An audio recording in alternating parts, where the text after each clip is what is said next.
Hello and good morning my dear students. आज हम बात करने वाले हैं how to score 40/40 in class 10 science examination. So term 2 के एग्जाम में जैसा आप सभी को पता है बहुत ही कम टाइम बचा है। ऐसे में आप 40/40 कैसे स्कोर कर सकते हैं जब हर दिन नए नए गाइडलाइन सीबीएसई की तरफ से आ रहे हैं। टाइम इतना कम है, बच्चों के ऊपर प्रेशर है कि यार टर्म 1 का रिजल्ट कब आएगा और टर्म 2 की तैयारी कैसे करें। ऐसे में बहुत ही सिंपल, बहुत ही आसान तरीका बताऊंगी, बहुत ही यूजफुल और प्रैक्टिकल आपको एक ट्रिक देने वाली हूँ जिससे आप लोग मैक्सिमम स्कोर कर सकते हैं साइंस एग्जामिनेशन में। और ये जो ट्रिक है, ये जो फॉर्मूला है जो मैं आपको देने वाली हूँ, ये बहुत बार यूज़ किया है, बहुत सारे टॉपर्स ने यूज़ किया है। और अगर आप इसे सही से इम्प्लीमेंट करते हैं तो आप बहुत अच्छे मार्क्स स्कोर कर सकते हैं, कम टाइम में स्कोर कर सकते हैं, क्योंकि ये साइंटिफिक तरीका है। ठीक है, पहले बात कर लेते हैं कि जो टर्म 2 का सिलेबस है साइंस का वो क्या है। आई होप आपने वो वीडियोस देख ली होंगी मेरी, मैंने आपको सारा सिलेबस डिटेल में बताया था और टर्म 2 का अलग से आपको वीडियो प्रोवाइड की थी। अगर आपने नहीं देखा है तो भी मैं आपको थोड़ा सा रिकॉल करा देती हूँ साइंस का क्या सिलेबस है। टर्म 2 में जहाँ जिसका गाइडलाइन आपको दिया गया है कि इसका एग्जाम हम मार्च या अप्रैल में लेंगे, डिपेंड करता है अब सीबीएसई पे कब लेता है, लेकिन आपको तो तैयार रहना है 40 नंबर लेने के लिए। तो यहाँ पे देखिए आपके पास कितने चैप्टर हैं। आपके पास है 7 चैप्टर। कौन कौन से चैप्टर हैं एक बार मैं थोड़ा सा आपको याद दिला दूं। केमिस्ट्री में आपके पास 2 चैप्टर हैं, चैप्टर 4 एंड 5, जिसमें से एक चैप्टर है आपका periodic table, modern periodic table, and second one is carbon and its compound. मैं चाहती हूँ सभी चैप्टर्स के नाम आप लोग कमेंट में लिख दें। आपको चैप्टर्स याद होने चाहिए कि भाई आपके सिलेबस में है क्या क्या। ठीक है, अगर हम फिजिक्स की बात करें तो फिजिक्स में आपका आ रहा है चैप्टर 12 एंड 13, जहाँ पे आपका इलेक्ट्रिसिटी आ रहा है और मैग्नेटिक इफेक्ट वाला चैप्टर आ रहा है।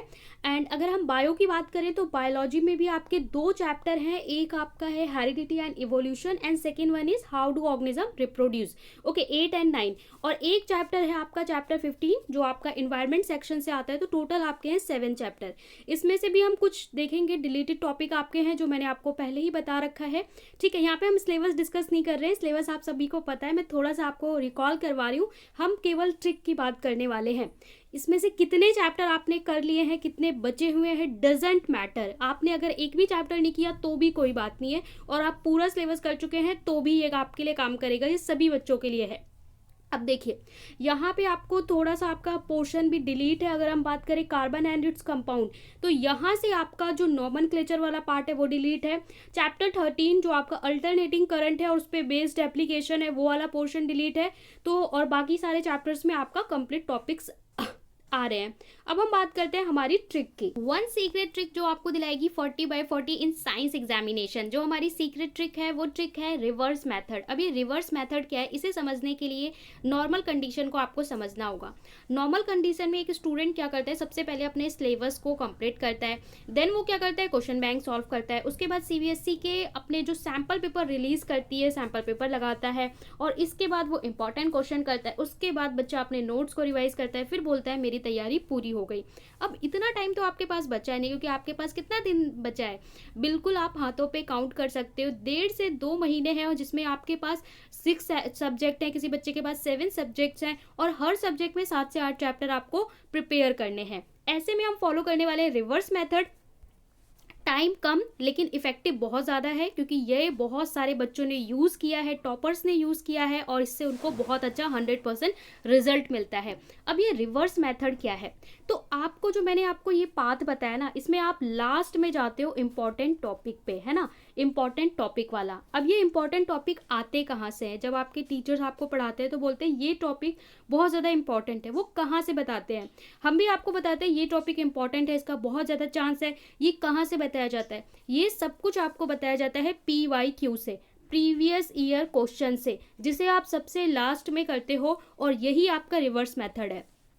अब आपको क्या करना है, सबसे पहले आपको करना है PYQ।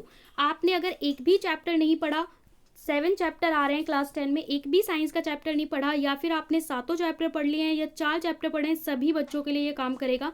सबसे पहले आपको क्या करना है, 10 साल के 10 ईयर्स के आपको PYQ निकालने हैं, प्रीवियस ईयर क्वेश्चन। आप बोलोगे कि आपको ये क्वेश्चन अभी समझ में नहीं आएंगे, आपने चैप्टर्स नहीं पढ़ा, कोई बात नहीं, आपको बस इंग्लिश पढ़नी आनी चाहिए। आपको क्वेश्चन से मतलब नहीं है, ना ही आपको उसका सोल्यूशन निकालना है। आपको उसका सॉल्यूशन नहीं निकालना, केवल 10 साल के प्रीवियस ईयर क्वेश्चंस निकालने हैं, 10 साल के, ठीक है। ये आपको कहाँ से मिल जाएंगे? सीबीएसई के ऑफिशियल वेबसाइट में आपका कॉलम होता है प्रीवियस ईयर क्वेश्चन का, ठीक है, वहाँ से भी मिल सकते हैं या गूगल से भी मिल सकते हैं। आप किसी भी साइबर कैफे जाके 10 साल के PYQ निकलवा सकते हैं, कोई बुक भी खरीद सकते हैं जिसमें 10 साल के क्वेश्चन पेपर हो। अगर हम लास्ट प्रीवियस 2 ईयर की बात करें जो बीते हुए हैं, 2021 में बोर्ड एग्जाम नहीं हुआ, 2020 में भी क्लास 10 के लिए बोर्ड एग्जाम नहीं हुआ, 19 में भी बच्चों को प्रमोट कर दिया गया था, तो आपको जो क्वेश्चन पेपर मिलेंगे वो लास्ट मिलेगा 2018 से। तो 2009 से 2009 से 2018 तक के आपको क्या करना है? क्वेश्चन पेपर निकाल लेने हैं, बिना सॉल्यूशन के, केवल क्वेश्चन निकालना है।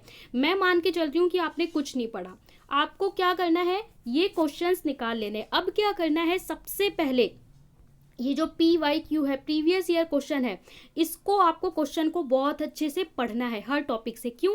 क्योंकि बहुत सा हर जो चैप्टर होता है ना, देखिए हर चैप्टर में कुछ टॉपिक ऐसा होता है जो बहुत इंपॉर्टेंट होता है, जिससे बार बार क्वेश्चन पूछे जाते हैं। कुछ टॉपिक होता है बिल्कुल वियर्ड सा होता है, जहाँ से कभी क्वेश्चन नहीं आता और आप बहुत सारा टाइम वेस्ट कर देते हो उस टॉपिक पे, ठीक है। और कुछ टॉपिक होता है जो मॉडरेट होता है। तो यहाँ पे आपको बटर चाहिए, मक्खन चाहिए, जो मेन टॉपिक है केवल उसी पे आपको अपना टाइम लगाना है। फालतू में आपको छाछ के पीछे नहीं भागना है, ठीक है। आपको क्या चाहिए? बटर चाहिए। तो आपको क्या करना है? आपने सबसे पहला आपका टास्क है रिवर्स मेथड में कि आपने 10 साल के PYQ निकाल लिए, केवल क्वेश्चन। अब वो क्वेश्चन आपके पास हर चैप्टर के क्वेश्चन हैं, ठीक है। अब आपको उन क्वेश्चंस को रीड करना है बहुत अच्छे से। हर चैप्टर, जैसे आप पढ़ने जा रहे हो कार्बन एंड इट्स कंपाउंड, तो इसके 10 साल के क्वेश्चन पेपर में देखो कि बार बार कौन सा क्वेश्चन है जो बार बार पूछा जा रहा है, उसमें से नोमेनक्लेचर वाला हटा दो। अब आपको आइडिया हो जाएगा कि ये क्वेश्चन बार बार पूछा जा रहा है, ये क्वेश्चन बार बार पूछा जा रहा है, ठीक है। ये क्वेश्चन हर क्वेश्चन पेपर में या हर दूसरे साल पूछा जा रहा है। अब आपको दिमाग में क्लैरिटी हो जाएगी कि हाँ ये टॉपिक इंपॉर्टेंट है, इस चैप्टर से ये टॉपिक इंपॉर्टेंट है। जब आप ये करते हो, इसके बाद जाके आपको NCERT पे जाना है। पढ़ना कहाँ से है? NCERT से, ओनली NCERT। अभी जैसा मैंने कहा, और कोई भी रिसोर्स आपको हाथ नहीं लगाना कि मेरे को क्वेश्चन बैंक करना है, ये करना है, वो करना, कुछ नहीं, केवल NCERT। CBSE आपका पेपर NCERT से बाहर नहीं देगा, लेकिन NCERT की आपको लाइन बाय लाइन एक बार रीड करनी है। अब आपको उठाना है NCERT। जैसे ही आप प्रीवियस क्वेश्चंस को देख लेते हो चैप्टर के 10 साल के, आपको पता चल जाएगा इस चैप्टर में केवल यही चीज करनी है। अब आपको NCERT से अच्छे से लाइन बाय लाइन उस चीज को रीड करना है, पढ़ना है। नोट्स भी बनाने की जरूरत नहीं है। जो टॉपिक आप जैसे ही जब NCERT में वो चैप्टर खोलोगे ना, आप पढ़ते हुए आपको खुद पता चल जाएगा ये वाला टॉपिक इंपॉर्टेंट है क्योंकि ये प्रीवियस ईयर क्वेश्चन में, ये टॉपिक इंपॉर्टेंट है प्रीवियस ईयर क्वेश्चन। उसको आप अपनी बुक में ही हाईलाइट करते चलोगे। कोई आपको पॉइंट लगता है तो स्टिकी नोट से वहीं पे लगा के लिख दोगे। आपको अलग से नोट्स की कॉपी नहीं बनानी, टाइम बहुत कम है। इसमें एक इंपॉर्टेंट बात है, आप देखोगे कई क्वेश्चन एक्टिविटी से पूछे जाते हैं। तो NCERT में जितने भी वो ब्लू कलर के बॉक्स होते हैं या कोई एक्टिविटी होती है, उसे भी आपको जरूर पढ़ना है। वहां से CBSE क्वेश्चन बहुत पुट करती है और बच्चे उस चीज को छोड़ देते हैं, ठीक है। अब आपको क्या करना है? सबसे पहले आपने क्या किया? PYQ को देखा। इसके बाद आपने NCERT से जब चैप्टर पढ़ा तो आपको इंपॉर्टेंट टॉपिक अच्छे से क्लियर होंगे क्योंकि आपने क्वेश्चन ऑलरेडी देख रखा है, ठीक है। ये वही मेथड है ना कि मैं इस चीज को समझिए, जब आपको अनसीन पैसेज दिया जाता है तो आप पहले पैसेज पढ़ते हो, फिर क्वेश्चन पढ़ते हो, फिर ढूंढते हो, तो आपका टाइम ज्यादा वेस्ट होता है। लेकिन अगर आप पहले ही क्वेश्चन को पढ़ लो, ठीक है, जो अनसीन पैसेज आता है, उसके बाद जब पैसेज पढ़ो तो तुरंत आपको आंसर मिल जाता है, टाइम बचता है। वही चीज हम कर रहे हैं। पहले आप प्रीवियस ईयर क्वेश्चन को, reverse psychology previous year question पढ़ लिया। अब NCERT में पढ़ोगे तो इंपॉर्टेंट टॉपिक को समझोगे, एक्टिविटी कर लोगे।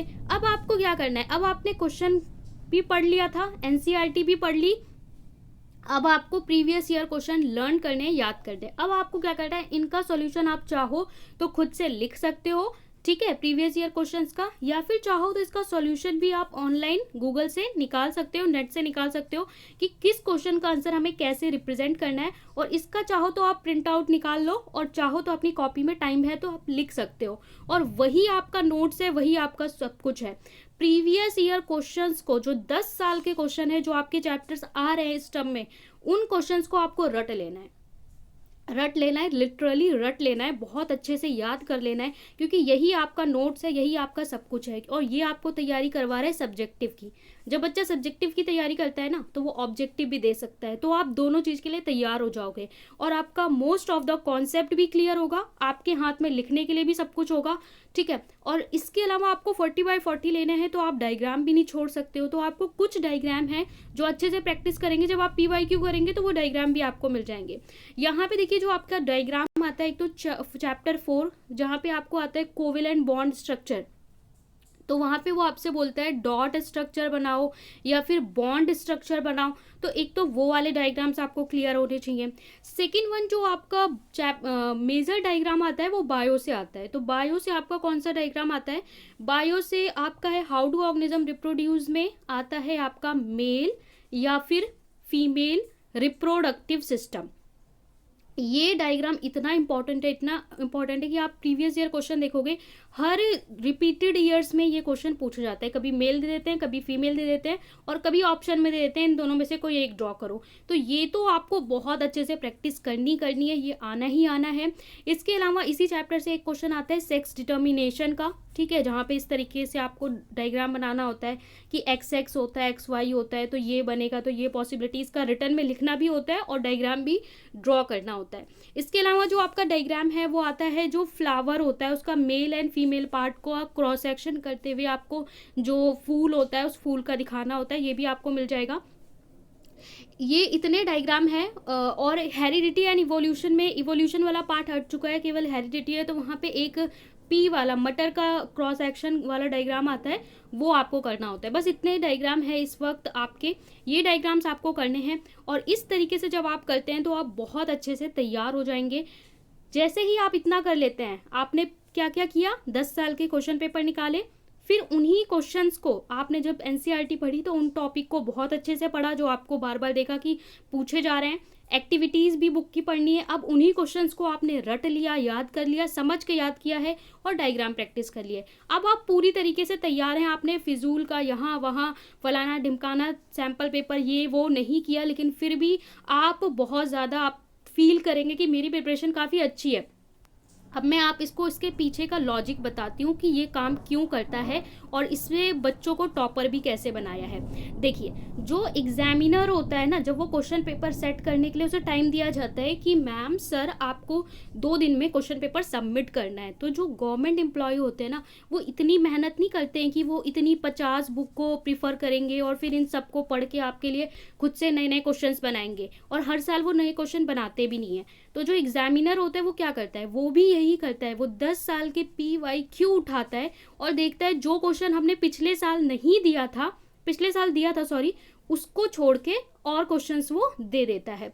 तो 10 साल के PYQ उठाता है और इसमें से 80% क्वेश्चन क्या होते हैं वो यहीं से पुट करता है, ठीक है। और उसके अलावा वो क्या करता है, 1-2 क्वेश्चन जो CBSE का सैम्पल पेपर होता है उसमें से डाल देता है, एक आध क्वेश्चन वो कोई नया इम्प्लीमेंट करता है, वो भी नया नहीं होता है, वो 4-5 साल पुराना पहले पेपर में आया होता है, वही क्वेश्चन होता है, उसमें नाम या वैल्यू चेंज कर देते हैं कि इस बंदे का नाम सीमा दिया था अब रीमा दे देंगे, या क्वेश्चन में वैल्यू चेंज कर देंगे और वही क्वेश्चन होता है।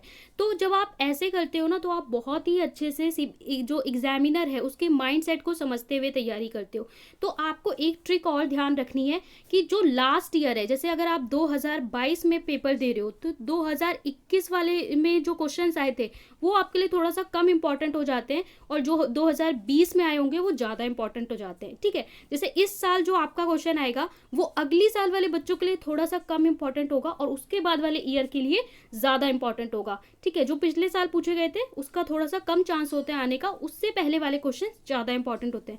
लेकिन आपके केस में देखें तो लास्ट 2 ईयर्स में तो पेपर ही कंडक्ट नहीं हुआ है, 20 में और 21 में, तो 2018 तक के जितने भी क्वेश्चन हैं वो सभी क्वेश्चन आपके लिए इंपॉर्टेंट है। तो यही मेथड आपको फॉलो करना है। इतना करने के बाद अगर आपके पास टाइम बचता है तो आप CBSE के सैम्पल पेपर कर लेना, नहीं बचता तो भी केवल आप PYQ को पढ़ते हुए अपना प्रिपरेशन करेंगे तो आपको समझ में आ जाएगा। बुक में बहुत सारे टॉपिक जो होते हैं फालतू के होते हैं, जैसे हम चैप्टर की बात करें इलेक्ट्रिसिटी में जब आप PYQ करोगे तो आपको पता चल जाएगा जो चैप्टर स्टार्ट होता है वो मेन ओम्स लॉ से स्टार्ट होता है, ठीक है। लेकिन स्टार्टिंग में आप इतना सारा पढ़ते हो, पोटेंशियल डिफरेंस करंट, उसका आपको क्या करना होता है, बस पोटेंशियल डिफरेंस की डेफिनेशन याद होनी चाहिए, इलेक्ट्रिक करंट किसे बोलते हैं उसकी डेफिनेशन याद होनी चाहिए, दैट्स इट। फालतू में आपको बहुत ज़्यादा टाइम वहाँ नहीं करना। आपका जो चैप्टर स्टार्ट ही ओम्स लॉ से होता है और पहला इंपॉर्टेंट टॉपिक ही ओम्स लॉ होता है। तो इस तरीके से आप तैयारी करेंगे, बहुत सारा टाइम को अपना सेव करेंगे और मैक्सिमम मार्क स्कोर करेंगे। ये सब करने के बाद अगर आपके पास सैम्पल पेपर का टाइम बचता है तो सॉल्व कर लीजिए, याद कर लीजिए। और उसमें भी जब आप सैम्पल पेपर में क्वेश्चन करोगे ना तो आपको 60% टू 70% क्वेश्चन मिलेंगे जो आपके PYQ से ऑलरेडी प्रिपेयर होंगे। ठीक है, बस आपको इतना करना है, आपका सब कुछ हो जाएगा। अगर आपको वीडियो अच्छी लगी है तो लाइक करें, चैनल को सब्सक्राइब कर ले और अपने फ्रेंड्स के साथ शेयर करें, क्योंकि किसी की हो सकता है इससे हेल्प हो जाए।